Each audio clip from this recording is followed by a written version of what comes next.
IBN 7 हौसला है। और वक्त हुआ है हमारी खास पेशकश दिल्ली का दर्द कौन हमदर्द का। ये सीरियल लिए चलते हैं आपको मालवीय नगर, जहां मौजूद है मेरे सहयोगी प्रतीक त्रिवेदी।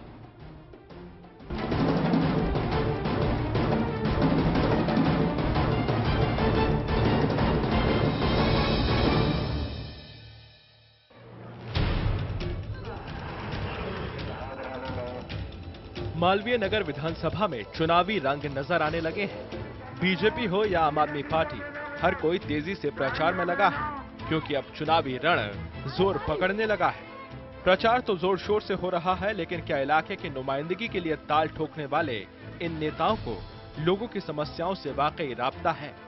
लगता तो नहीं, क्योंकि अगर ऐसा होता तो 2013 में जीत हासिल करने वाले आम आदमी पार्टी के सोमनाथ भारती अपने हिस्से के 4 करोड़ 15 लाख खर्च करने में इतनी कंजूसी नहीं दिखाते।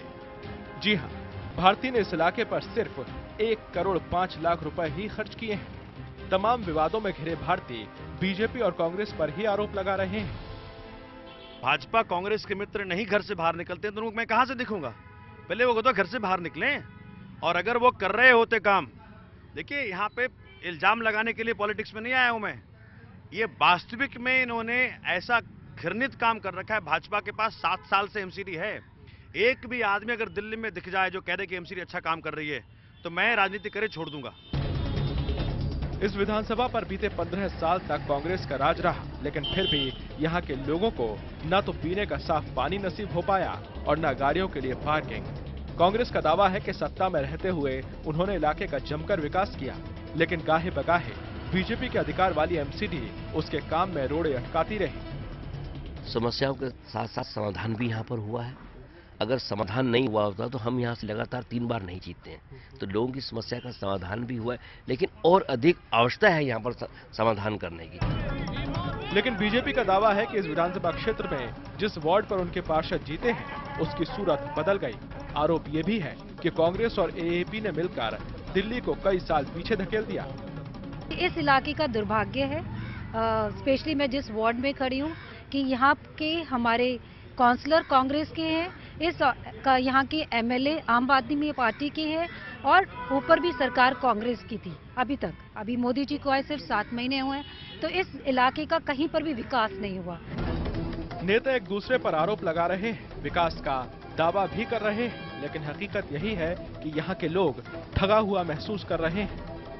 ये मालवीय नगर विधानसभा की गलियां हैं। वैसे तो ये विधानसभा बहुत ही वीआईपी मानी जाती है, लेकिन यहाँ के हालात में आपको दिखा दूं कि दिन का वक्त है, लेकिन यहाँ की गलियों में अभी भी अंधेरा है। यानी अंदाजा आप लगा सकते हैं कि यहाँ के लोग किस बदहाली में जी रहे हैं।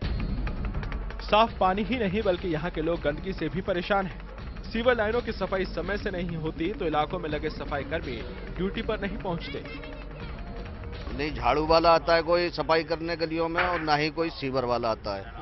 हम लोग अगर खुलवाते बहती है तो अपने पैसे से खुलवाते ही।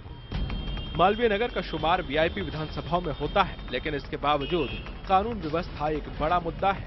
पार्किंग से लेकर पानी तक दिक्कतें तमाम हैं, और विकास के मौके भी। जरूरत बस उन मौकों को पहचानने की है। ब्रजेश तिवारी, दिल्ली, IBN 7।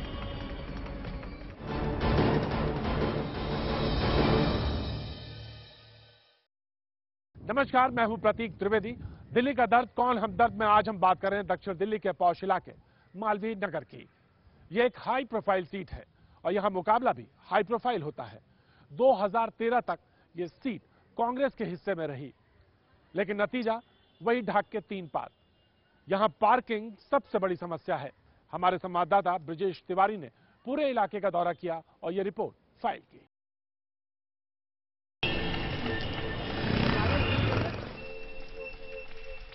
मालवीय नगर विधानसभा का ये है ए ब्लॉक इलाका। यहाँ लोगों के उठने बैठने के लिए ठीक ठाक संख्या में पार्क है, लेकिन अब इनमें से ज्यादातर इलाकों में बने पार्कों को पार्किंग के लिए इस्तेमाल किया जाता है। वजह है इस रिहायशी इलाके में रहने वाले ज्यादातर लोगों के पास 2 या उससे भी ज्यादा गाड़ियों का होना। साफ है, यहाँ गाड़ियों के पार्किंग के लिए कभी कोई इंतजाम किए ही नहीं गए। 50 साल पुराने जो रिश्ते थे पड़ोसियों के आपस में पार्किंग के लिए उसको लेकर झगड़े हो रहे हैं। रिश्ते नहीं देखते, पुराने संबंध खत्म हो गए हैं। दिल्ली के इस इलाके का पिछले कुछ सालों में तेजी से विकास हुआ। बसने वालों की संख्या में भी लगातार इजाफा हुआ। हालांकि साल 2006 में कांग्रेस सरकार ने दिल्ली के व्यापारियों से पार्किंग के नाम पर टैक्स वसूलना शुरू कर दिया था।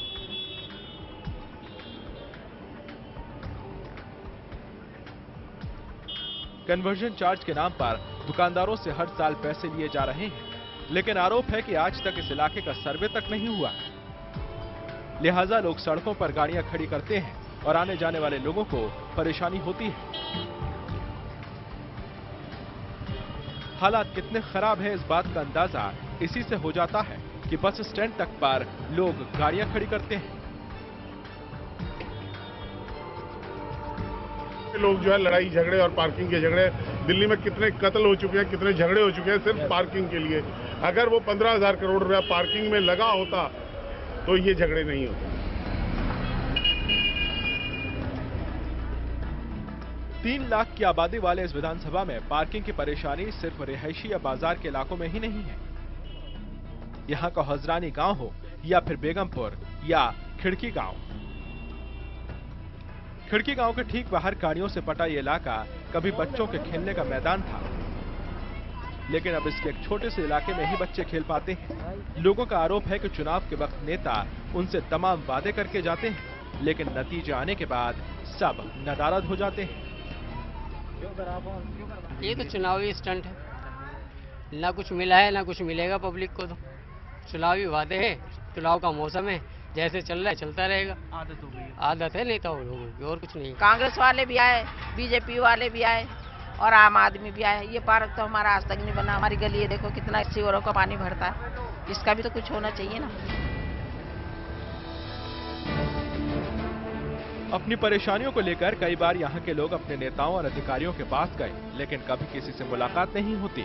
अगर होती भी है तो सिर्फ भरोसा मिलता है। कहने को तो ये विधानसभा बेहद ही हाई प्रोफाइल है, लेकिन पार्किंग जैसी मूलभूत सुविधा से भी ये महरूम है। बच्चों को खेलने की जगह नहीं है, बुजुर्ग कहाँ बैठे उन्हें समझ में नहीं आता। पार्कों को पार्किंग में तब्दील कर दिया गया है। ऐसे में आरोप ये भी लग रहे हैं कि जब अपनी शिकायत लेकर ये किसी नेता या किसी अधिकारी के पास जाते हैं, उसके बावजूद भी कोई कार्रवाई नहीं होती है। अगर इन्हें मिलता है तो वो सिर्फ आश्वासन ही मिलता है। पार्किंग बड़ी मुसीबत है तो पीने का पानी भी कम बड़ी दिक्कत नहीं। मालवीय नगर का रिहायशी इलाका हो या फिर यहां गांव में रहने वाले लोग पानी खरीद कर पीने को मजबूर हैं, क्योंकि सप्लाई का पानी बेहद गंदा आता है। हम या तो आरओ का या बाहर से मंगाते हैं बिस्लरी का पानी, वो तो सिर्फ वॉशिंग वगैरह के लिए यूज होता है, जो ट्यूबवेल का पानी है। हम बोलते हैं यहाँ पे जैसे ये गटर की लाइन मिक्स है, वो कहते हैं हमें पता ही नहीं चल रहा। कितनी बार कंप्लेंट की है, कुछ भी है आगे से मिक्स है, इधर से देख के चले जाते हैं, यहाँ से तो कोई गटर की लाइन मिक्स नहीं है। और जब गटर ये लाइन फुल हो जाती है, जैसे ब्लॉक हुए हैं गटर, तो वो पानी मिक्स होकर आना शुरू हो जाता है। ऐसा नहीं है कि यहाँ पानी की पाइपलाइन नहीं बिछी, पाइपलाइनें तो हैं, लेकिन उसमें गंदा और बदबूदार पानी आता है। नतीजतन बीमारियों से जूझने को मजबूर हैं मालवीय नगर के लोग। लोगों के पेट खराब हैं, जो छोटे बच्चे हैं वो आए दिन हॉस्पिटल में जाते हैं, अल्टीमेटली काम कुछ नहीं होता, सिर्फ कहना ही कहना है। मालवीय नगर में चुनावी लड़ाई जोरदार रहने के आसार जताए जा रहे हैं। लोग भी इस बार विकास के नाम पर ही ईवीएम पर बटन दबाने का मन बना चुके हैं। ब्रजेश तिवारी, दिल्ली, IBN 7। और अब वक्त है जनता की कमाई का पैसा यहां की जनप्रतिनिधियों ने कहां कितना खर्च किया, और इसको जानने के लिए चलेंगे स्टूडियो। बहुत शुक्रिया प्रतीक। मालवीय नगर की हम बात करते हैं। मालवीय नगर का नाम उन पॉश इलाकों में आता है साउथ दिल्ली के, जो कि अभी भी पिछड़े हुए हैं। सबसे बड़ी समस्या यहाँ पर पार्किंग की है और पानी की है। 15 साल तक कांग्रेस ने राज किया, लेकिन अभी भी हालात यहां पर सुधरे नहीं है। हम आपको आंकड़ों के जरिए बताते हैं कि कुल कितना पैसा इस पूरे इलाके में खर्च हुआ है। सबसे पहले हम इस इलाके के विधायक की ही बात कर लेते हैं। सोमनाथ भारती आम आदमी पार्टी के, आरती मेहरा बीजेपी की, इनको हराया था और सोमनाथ भारती ने जीत हासिल की थी पिछले विधानसभा चुनावों में। और कुल पैसा इनको कितना मिला था? इनको एक साल में मिले थे 4 करोड़ रुपए। हालांकि पिछले विधायक का भी कुछ पैसा बकाया था, वो भी इनके पास आया था। 15 लाख रुपए बाकी थे, वो भी इनको मिले थे। अब इन्होंने कुल मिलाकर खर्चा कितना किया है वो भी आपको बता देते हैं। सोमनाथ भारती ने खर्च किए हैं महज 1 करोड़ 5 लाख रुपए अपने इलाके को सजाने संवारने के लिए। समस्या अभी भी बहुत सारी है। मालवीय नगर विधानसभा में 3 पार्षद बीजेपी के आते हैं और 1 कांग्रेस का आता है। अब इन पार्षदों की बात कर लेते हैं, इनको कितना पैसा मिला और इन्होंने कितना खर्च किया। एक साल में इनको 1 करोड़ 15 लाख रुपया मिला और इन्होंने कितना खर्च किया वो आपको बता देते हैं। सतीश उपाध्याय 1 करोड़ 6 लाख रुपए इन्होंने खर्च किए हैं। इसके अलावा दूसरा जो नाम आता है वो है नूतन कोचर का, जिन्होंने 1 करोड़ 3 लाख रुपए अपने इलाके में खर्च किए हैं सजाने और संवारने में। शैलेंद्र सिंह का नाम आता है, 1 करोड़ 8 लाख रुपए इन्होंने खर्च किए हैं अपने पूरे इलाके में। और इसके बाद अंकिता सोनी, जिन्होंने 1 करोड़ 6 लाख रुपए अपने पूरे इलाके में खर्च किए। यानी अगर कुल मिलाकर टोटल पैसे खर्च की बात की जाए तो 7 करोड़ 8 लाख रुपया खर्च हुआ है इस पूरे इलाके में। समस्या जस की तस है। वक्त एक छोटे से ब्रेक का। ब्रेक के बाद चलेंगे सीधे मालवीय नगर, जहां हमारे संवाददाता ब्रजेश तिवारी मौजूद हैं।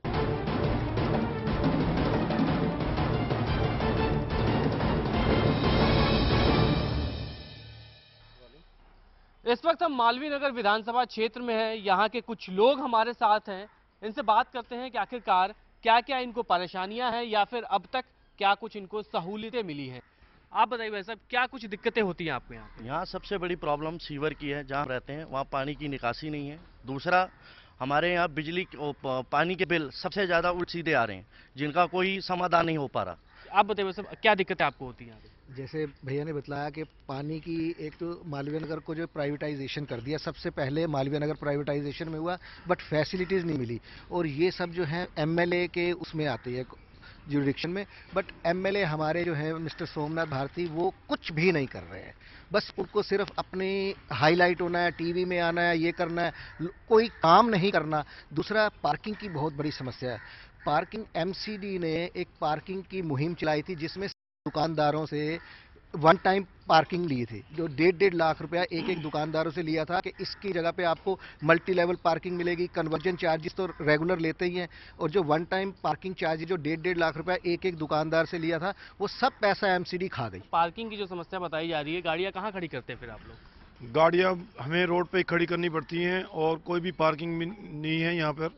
और दूसरा जो है, जैसे भाई साहब ने बताया कि हमारे जो मालवीय नगर की कॉन्स्टिट्यूंसी में प्राइवेट हो गया पानी का जो है, और हम मीटर के लिए भी अप्लाई करते हैं तो मीटर भी नहीं हमारे को मिल रहा है ना।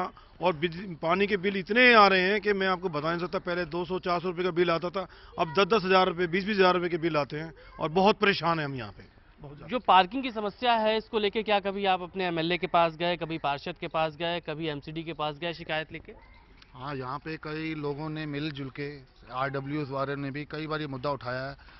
एमएलए 1 साल पहले जब ये नई पार्टी बनी है, नई सरकार आम आदमी पार्टी, इसके पास भी लोग गए हैं, लेकिन कोई पार्किंग की ना हल नहीं निकल पाया। इसलिए लोग बहुत परेशान हैं। गाड़ियाँ एक दूसरे के आमने सामने खड़ी हुई रहती है, पैदल चलने का रास्ता भी अब नहीं मिल पाता। क्या आप अपने विधायक से मिलते हैं, मुलाकात होती है, उनसे सुनवाई करते हैं? जी हाँ, जाते हैं, मिलते नहीं हैं। मिलते नहीं है। आपकी मुलाकात होती है अपने विधायक से? नहीं, आई हैवंट मेट हिम अभी तक, बट ठीक है। बट पार्किंग के लिए I would just say traffic इतना हो जाता है यहाँ पे। मैं गुड़गांव से आता हूँ ऑफिस से, and I reach here in 40 minutes. और यहाँ पे मालवीय नगर मार्केट से मुझे अपने घर जाने में जो मुश्किल से 7-8 मिनट का रास्ता है, उसमें मेरे को आधा पौना घंटा लग जाता है। पार्किंग की वजह से सड़कों पे जाम लगता है। 7 से 8 मिनट का जो सफ़र होता है, वो लोग आधे घंटे, 1-1 घंटे में यहाँ सफ़र करते हैं। लोगों का सीधा आरोप है कि जब अपनी फरियाद लेकर जो लोकल विधायक हैं यहाँ के, उनके पास जाते हैं या फिर बाकी जो लोकल बॉडीज़ हैं उनके पास जाते हैं, कार्रवाई कहीं नहीं होती है। हर जगह सिर्फ इनको आश्वासन ही मिलते हैं। ब्रजेश तिवारी, दिल्ली, IBN 7।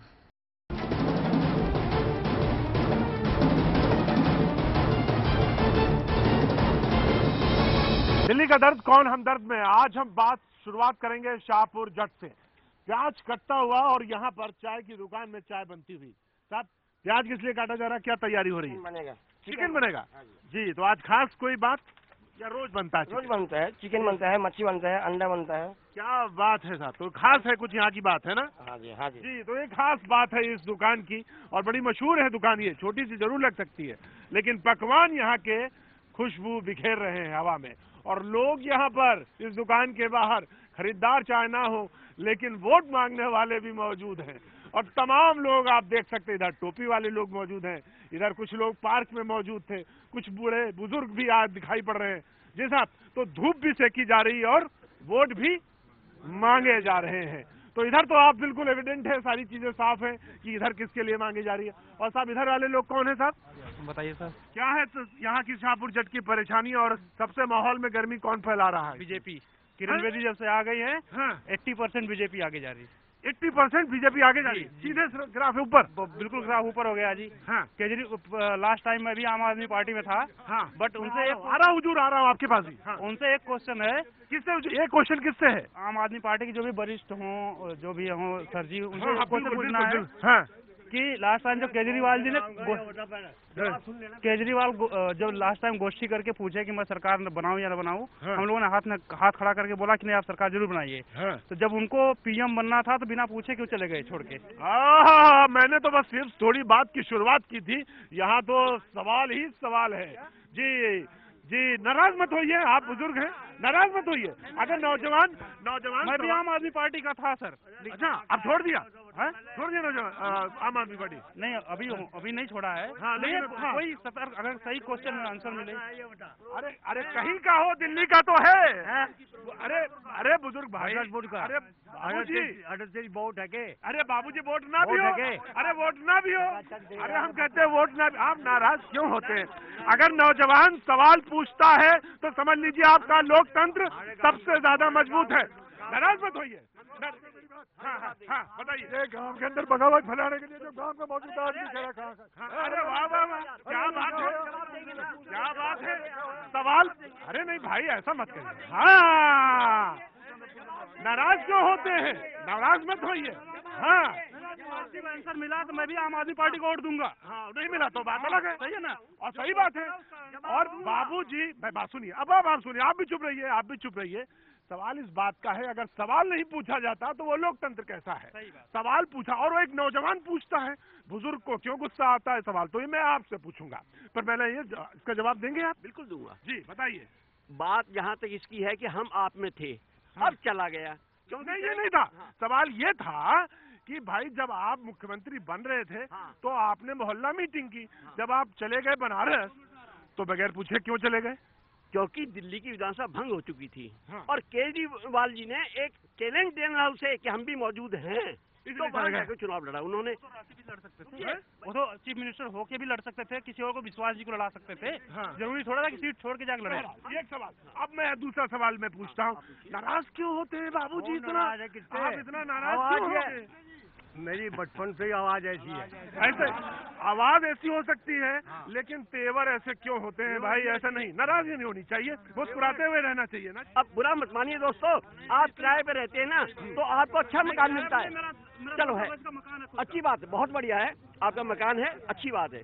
अगर हम मकान बनाते हैं तो हमें पता प्रॉब्लम क्या है।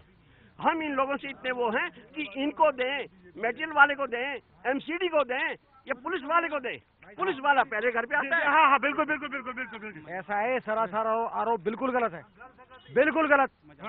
गांव के किसी भी आदमी से एक भी पैसा ना तो निगम पार्षद ने इसने लिया है ना उसने लिया है। कोई पैसा नहीं, कोई। यहाँ पर सुनो, यहाँ पर हमारा दादा खड़ा है, सुनो, झूठ बिल्कुल नहीं चलेगी। ये दादा हमारा खड़ा है यहाँ, सच्चाई, हमारा दादा प्रधान है, हमारा नंबरदार। ये अगर ये कह दे हमारा दादा, ये कभी देखो, अरे बात सुनिए, हमारा दादा यहाँ खड़ा है और बहुत जिम्मेवार आदमी है, 360 गाँव जितनी रखता है पावर, ये हाँ हमारा दादा। ये सच्चाई बता देंगे अगर गांव में किसी ने पैसा दिया हो तो। दादा सच्चाई बताएंगे, दादा सच्चाई बताएंगे, चलिए सच्चाई बताएंगे आप। इन्होंने कहा कि अगर सच्चाई हो तो बता दीजिए। जितने ये जो नेता है ना, बिना लिए तो मान नहीं ना, ये कह रहे बिना लिए मानता नहीं। मैं ये कह रहा हूँ, शाहपुर जट गांव का एक भी आदमी निगम पार्षद को किसी ने भी पैसा दिया हो। दूसरी बात, शाहपुर जेड में कोई नहीं, निगम पार्षद, विधायक और लोकसभा में जो है हमारी लेखी, गांव का विकास, दिल्ली का विकास, 5 चौपाट चिराग दिल्ली में बनी है, पार्क बना है, नाला ढका है। दूसरी बात, हमारे गांव की चौपाट बनी है, 5 चौपाट। बहस बहुत तेज है, बहस बहुत तेज है। मैं अच्छा चलो, मैं ये आप सवाल को दूसरी तरह से रखता हूँ। ये अरे भाई पंचायत, मैं मान लो सवाल पूछ रहा हूँ। अच्छा चलिए भाई, मैं ये जानना चाहता हूँ कि आपने कहा था एक सवाल इधर पूछा। अच्छा चलो पूछो, तुम सवाल पूछो। बात करप्शन की है, पूरी दिल्ली जानती है कि एमसीडी के अंदर कितना करप्शन फैला हुआ है, जिसका जीता जाता जागता प्रमाण हम आपका चिराग दिल्ली गांव में एक 5 मंजिला बिल्डिंग पूरे की पूरी नीचे गिरी थी। आज तक गवाह उस बात का, उस वजह मौजूद एमसीडी के काउंसलर का माल लगा हुआ था, बिल्डिंग मटेरियल का कम था, एमसीडी का काउंसलर का पैसा लेकर के वो बिल्डिंग बनाई। इनका कहना है कि करप्शन बहुत बड़ा मुद्दा है, तो करप्शन दिल्ली में मुद्दा है चुनाव में? कोई करप्शन मुद्दा ना है। जब से ये हमारी जो है किरण बेदी आई है, जब से घबराए हुए हैं और ये घबराए हुए हैं और ग्राफ ऊपर जा रहा है। दिल्ली में भारतीय जनता पार्टी की सरकार बनेगी। जहां आप खड़े हैं, नया गेट, गांव में ऐसे पार्क 2 गेट बने हैं, कम्युनिटी सेंटर बना है, चौपाले बनी है, सड़कें बनी है। अच्छा ये कहते हैं किरण बेदी से आप घबराए हुए हो।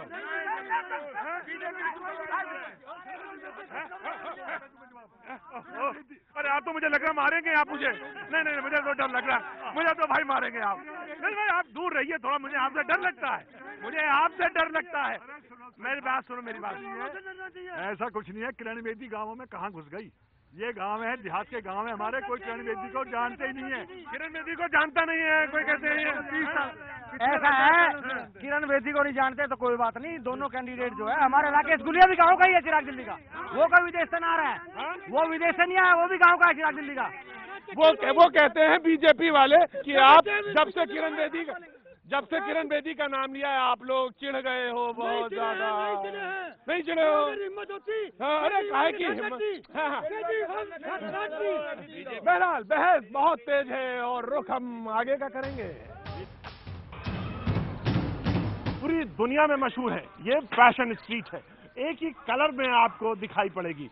जी बड़ा खूबसूरत लगता है ये गांव देखकर, लेकिन तमाम समस्याएं हो सकती हैं, लेकिन पूरी दुनिया में मशहूर है अपनी फैशन के लिए। जी साहब, पूरी दुनिया में मशहूर है ये शाहपुर जाट। जी शाहपुर जाट आज की डेट में एक फैशन हब है, जिसके वजह से शाहपुर जाट में डेवलपमेंट्स के लिए खुद RWA के मेंबर्स ने यहाँ पे एक पहल की है कि सभी ग्राउंड फ्लोर एक ही कलर में कराकर। एक ही कलर में है सर, मैं कहूँगा जरा कैमरामैन से कि वो पूरा दिखाएं नीचे की एक फ्लोर में है, एक सारे फ्लोर कलर्ड है, एक ही कलर में। जिसके लिए हमने ये भी किया है कि एक टाइमिंग बांधी गई है पूरे गांव में, जिसमें आपका गली के अंदर कोई पार्किंग नहीं कर सकता है, ना स्कूटर ना बाइक। साफ सफाई का ध्यान रखा जाएगा, डस्टबिन्स अलग से रखवाए गए हैं, जो कि एक RWA है पंख के नाम से, वो ये सारा कार्य करा रही है। और RWA मेंबर्स सभी घरों से उनकी खुद की फंडिंग लेते हैं, ना कांग्रेस ना बीजेपी ना कोई। सब खुद ये RWA की अपनी पहल है। वाह साहब क्या बात है, ये RWA की खुद की पहल है, जिसको कि अब हम देखेंगे।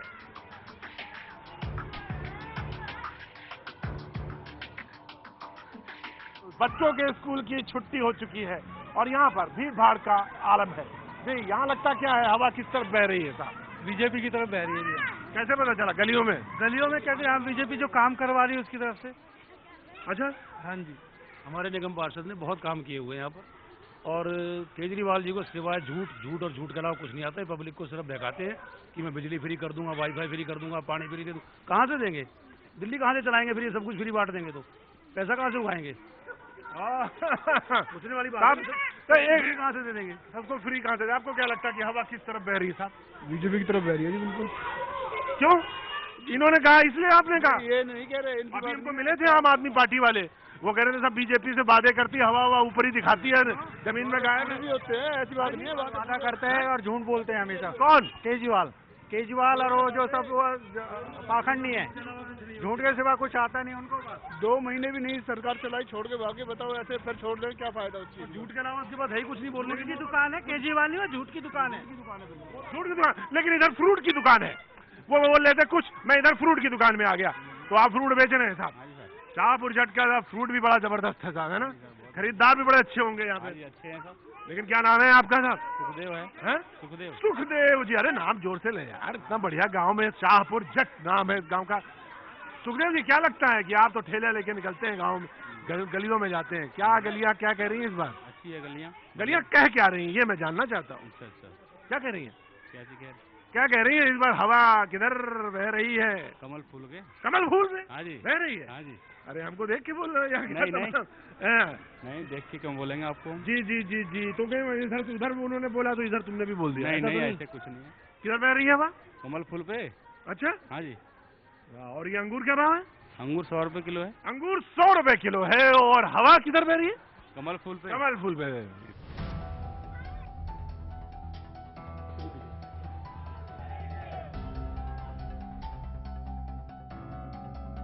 और जैसा कि प्रचार चल रहा था और इस वक्त हम प्रचार के सिलसिले में यहाँ पर शहीद भगत सिंह कॉलेज के ठीक सामने पहुंचे हैं और हमारे साथ यहाँ पर शर्मिष्ठा मुखर्जी। उनके बारे में एक बात जरूर कहना चाहूंगा मैं, और वो ये कि वो गजब की नृत्यांगना है कथक की, और इस वक्त ग्रेटर कैलाश वन में कांग्रेस की प्रत्याशी, और एक परिचय पूरा मुल्क और पूरी देश दुनिया जानता है, वो राष्ट्रपति प्रणब मुखर्जी की पुत्री भी है।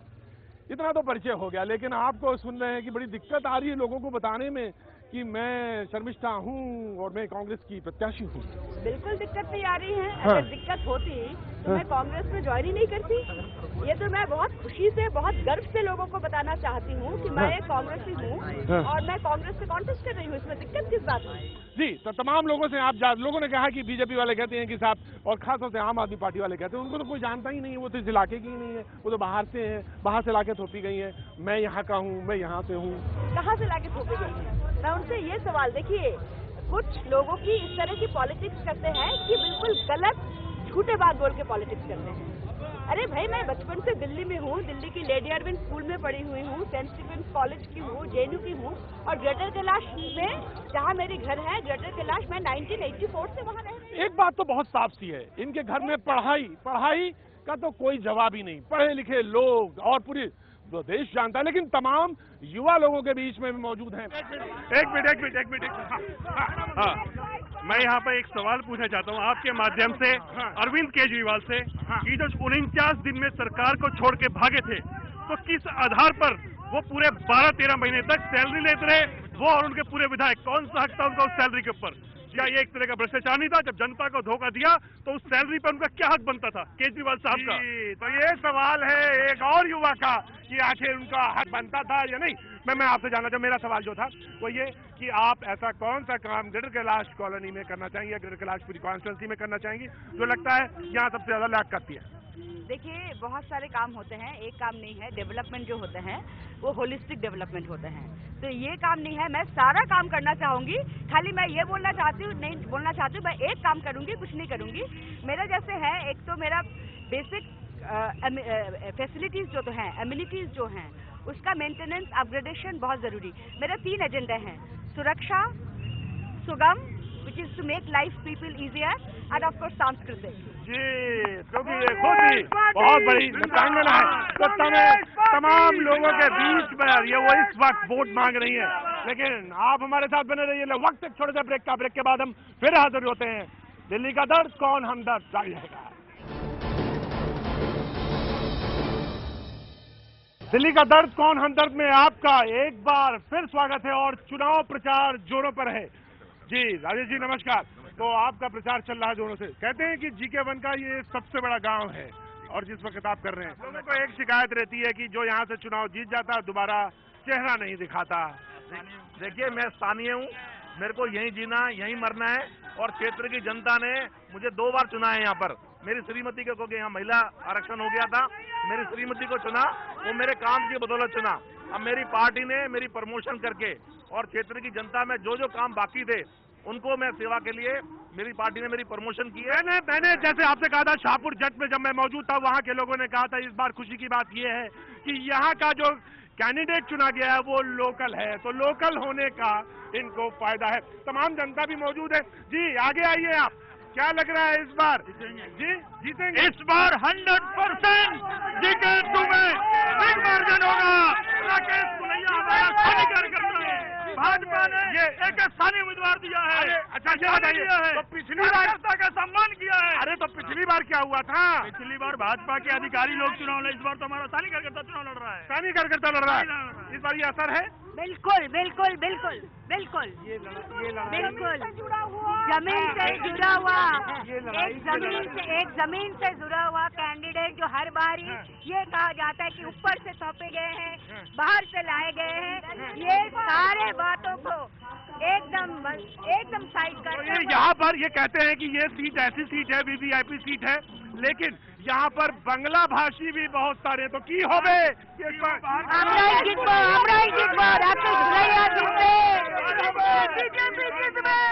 ये बीजेपी का जुलूस है जबरदस्त। तुम्हारी मुझे भी बड़ी जबरदस्त है गुरु, आवाज।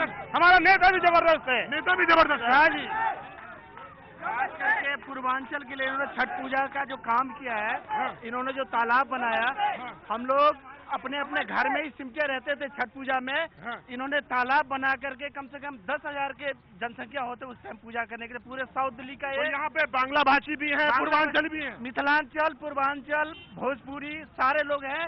और सब पंजाबी वोटर क्यों भूल रहे हैं आप? पंजाबी भी है और सबको संगठन का उड़ीसा संगठन की वोट है, उड़ीसा के भी आगे उड़ीसा संगठन का वोट है।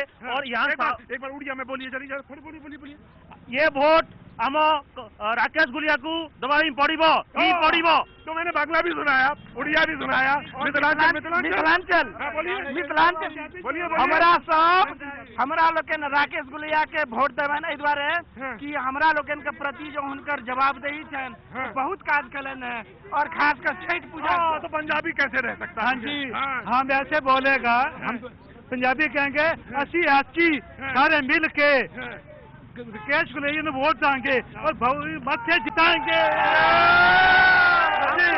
चलिए, और ये आपने देखा यहाँ तो 100% सीट गुलिया जी की है, ये 100% पता है आपको। हमारे तो आप ज्योतिषी हैं, क्या ज्योतिषी हैं आप? नहीं, ज्योतिषी नहीं, मैं बता रहा हूँ ना। अच्छा, बिल्कुल। वर्कर ने जिन्ना दे नाल पता है कि जितावांगे। काम किया है ना, वो एक मिसाल है।